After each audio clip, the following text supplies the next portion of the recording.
কিশোর শিক্ষা ইউটিউব চ্যানেলে সকলকে স্বাগত জানাই। আশা করি তোমরা সকলেই ভালো আছো। আজ আমি এসেছি একটা গল্প নিয়ে আলোচনা করব বলে। তোমাদেরই একজন বন্ধু ক্লাস 6-এ পড়ে, আমাকে অনুরোধ জানিয়েছে একলব্য গল্পটা নিয়ে আলোচনা করার জন্য। ক্লাস 6-এর ইতিহাসের চ্যাপ্টার নাম্বার 4, যেটার নাম রয়েছে ভারতীয় উপমহাদেশের প্রাচীন ইতিহাসের ধারা। এই বইয়ের 59 পাতায় আছে একলব্যের গল্প টুকরো কথায়। তোমরা দেখে থাকবে।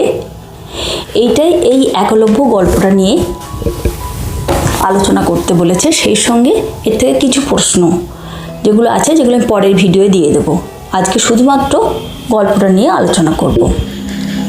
এই ধরনের ভিডিও পেতে আমাকে ফলো করো, আর 5 থেকে 10 পর্যন্ত ইতিহাস ভূগোল, বিশেষ করে 5-এর আমাদের পরিবেশ বইয়ের প্রতিটা চ্যাপ্টারের প্রতিটা পাতা খুঁটিয়ে পড়ে প্রশ্নোত্তরের ভিডিও আছে, সেই সঙ্গে আছে আলোচনার ভিডিও প্রতিটা চ্যাপ্টারের। সেগুলো জানতে কিশোর শিক্ষা ইউটিউব চ্যানেলটিকে সাবস্ক্রাইব করে পাশে থাকা বেল আইকনটি ক্লিক করে দিও, যাতে ভিডিও দেওয়ার সাথে সাথে তোমাদের কাছে পৌঁছে যায়। চলে যাচ্ছি গল্পে। একলব্য, যেটা মহাভারতের একটা চরিত্র, যে চরিত্র থেকে এই গল্পটার মাধ্যমে আমরা সেই সময়কার সামাজিক অবস্থা সম্পর্কে জানতে পারি। একলব্যের একাগ্রতা, গুরুভক্তি, ত্যাগ এই সম্পর্কে জানতে পারি। একলব্য কে ছিলেন সেটা আগে জেনে নিই। ভীলদের রাজা ছিলেন হিরণ্যধনু।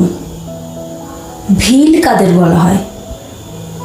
ভীল, মুন্ডা, কোল এ সমস্ত জাতিদের কথা নাম তোমরা হয়তো শুনে থাকবে। সেই ভীল জাতির রাজা ছিলেন হিরণ্যধনু। মহাভারতে কিন্তু ভীলের কথা নেই, ওখানে নিষাদ জাতি আছে, কিন্তু তোমাদের বই আছে ভীল জাতির কথা। যেই ভীল জাতির রাজা ছিলেন হিরণ্যধনু, তার পুত্র ছিলেন একলব্য। একলব্য ছিলেন সাহসী এবং পরিশ্রমী। সে বাবার কাছে ইচ্ছা প্রকাশ করে বড় ধনুর্ধর হওয়ার, এবং সে বাবার কাছে জানতে চায় যে কার কাছে অস্ত্রবিদ্যার শিক্ষা লাভ করবে। সে অর্থাৎ একলব্য শুনেছে যে দ্রোণাচার্য নামে একজন গুরু আছেন, যিনি অস্ত্রবিদ্যা শিক্ষা দেন। তার কাছেই সে শিক্ষা গ্রহণ করবে অস্ত্রবিদ্যা, সেই ইচ্ছাটা তার বাবার কাছে জানায়, এবং গুরু দ্রোণাচার্য সম্পর্কে বাবার কাছে জানতে চায়। তো বাবা তো আগে থেকেই জানতেন যে গুরু দ্রোণাচার্য শুধুমাত্র ক্ষত্রিয়দের অর্থাৎ রাজকুমারদের অস্ত্রবিদ্যার শিক্ষা দেন। আগে জেনে নিই দ্রোণাচার্য কে ছিলেন। দ্রোণাচার্য মহাভারতের একটা গুরুত্বপূর্ণ চরিত্র, যিনি ছিলেন পাণ্ডব এবং কৌরবদের অস্ত্র শিক্ষা গুরু। পাণ্ডব বলতে আমরা যে জানি পঞ্চপাণ্ডব, যুধিষ্ঠির, ভীম, অর্জুন, নকুল, সহদেব, আর কৌরব বলতে দুর্যোধন ও তার 100 ভাইয়েরা। এই রাজকুমারদের দ্রোণাচার্য অস্ত্রবিদ্যার শিক্ষা দিতেন। তো সেই দ্রোণাচার্যের কাছে সে অস্ত্র শিক্ষা মানে অস্ত্র চালনা শিখবে, এই ইচ্ছা বাবার কাছে প্রকাশ করে। তো বাবা যখন বললেন যে তিনি ক্ষত্রিয়দের ছাড়া আর কাউকে অস্ত্রবিদ্যার শিক্ষা দেন না, অস্ত্র শিক্ষা দেন না, সে কথা শুনে একলব্য নিজেই গেলেন সেই দ্রোণাচার্যের কুঠিরে, তার আশ্রমে, যেখানে পাণ্ডব আর কৌরবরা অস্ত্র শিক্ষা গ্রহণ করছে। তিনি দ্রোণাচার্যকে গিয়ে প্রণাম করলেন এবং তার পরিচয় খুলে বললেন। দ্রোণাচার্য শুনে বললেন, তুমি তো ভীল কুমার, তোমাকে আমি কি করে শিক্ষা দেব? আমি ক্ষত্রিয়দের ছাড়া কাউকে শিক্ষা দিই না। এই কথা শুনে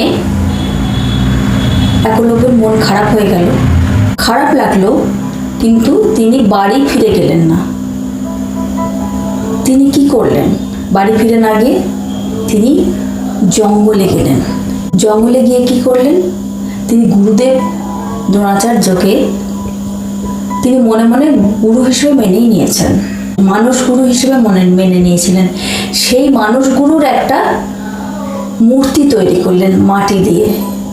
মূর্তি তৈরি করে সেই মূর্তিটা গাছের তলায় বসিয়ে তাকে পুজো করতেন প্রতিদিন। এবং তিনি একলব্য গাছের ফল পেড়ে খেতেন এবং গুরুদেবকেও কিন্তু খাবার দিতেন।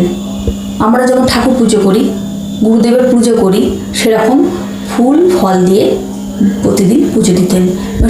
এবং ওই গুরুদেবের মূর্তির সামনে, মানস গুরুর সামনে অস্ত্রবিদ্যা তিনি প্র্যাকটিস করতেন প্রতিদিন মনোযোগ সহকারে এবং ভক্তি ভরে প্র্যাকটিস করতেন। দিনের পর দিন কঠোর পরিশ্রম করে তিনি একদিন ধনুর্ধর হয়ে উঠলেন, বড় ধনুর্ধর। এরকম প্র্যাকটিস করছেন। একদিন বিকেলে হঠাৎ করে দেখেন একটা কুকুর এসে চিৎকার করছে।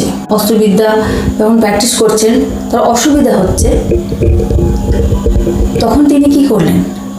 তিনি তীর মেরে কুকুরটার মুখ বন্ধ করে দিলেন। তীর মারলেন, কিন্তু কুকুরের কোনো ক্ষতি হলো না, শুধু চুপ হয়ে গেল কুকুর। সে কুকুরটা ঘুরতে ঘুরতে যখন দ্রোণাচার্যের আশ্রমের দিকে গেল, তখন দ্রোণাচার্য এবং পাণ্ডব কৌরবরা দেখে অবাক হয়ে গেল যে কে এই কুকুরটাকে তীর মারল।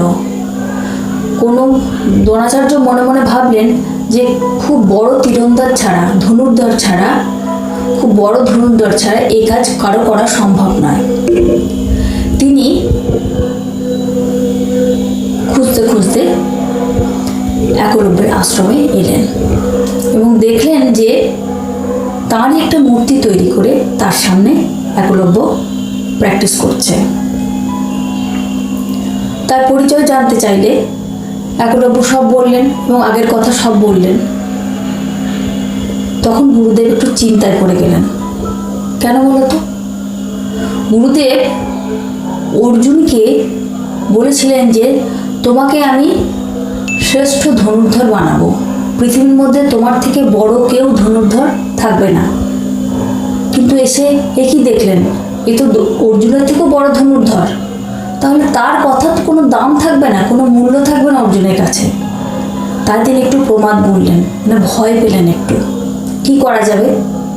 তিনি তৎক্ষণাৎ চিন্তা করলেন যে কি করা যায়, আমার কথার দাম থাকবে, সেরকম কাজ তো করতে হবে। এই জন্য তিনি একলব্যকে বললেন, তুমি তো আমাকে মানসগুরু হিসেবে মেনে নিয়েছো, মেনে নিয়ে তুমি অস্ত্রবিদ্যার শিক্ষা লাভ করেছো, তো গুরুদেবকে কি দক্ষিণা দেবে? একলব্য তখন বললেন, আপনি যা বলবেন তাই দেব। কি চান বলুন?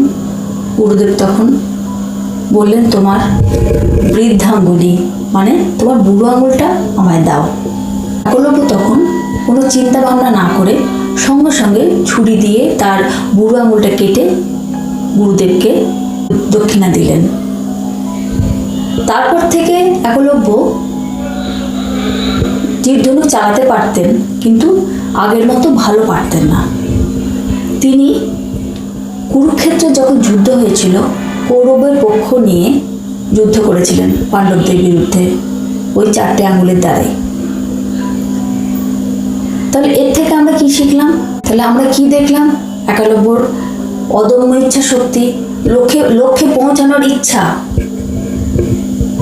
এবং তার গুরু ভক্তি এবং তার ত্যাগ, যেটা আমাদের অনুপ্রাণিত করে। এর থেকে আমরা কি শিক্ষা লাভ করতে পারি? কি শিখতে পারি আমরা এই একলব্য গল্প থেকে? আমরা কি শিক্ষা লাভ করি বলো তো? এটা থেকে আমরা এটাই শিক্ষা লাভ করতে পারি, সুযোগের অভাব সাফল্যের বাধা নয়। চেষ্টা আর একাগ্রতা থাকলে যে কেউ শ্রেষ্ঠত্ব অর্জন করতে পারে। লক্ষ্য যদি স্থির থাকে, একাকী সাধনা করেও শীর্ষে পৌঁছানো যায়। কোনো কাজে সফল হওয়ার জন্য সুযোগ আর সরাসরি গুরুর সান্নিধ্যই নয়, নিজের প্রবল ইচ্ছাশক্তি আর নিরন্তর অনুশীলনই আসল। আজ এই পর্যন্ত। দেখা হবে পরের ভিডিওর প্রশ্ন উত্তরের সাথে। Thank you.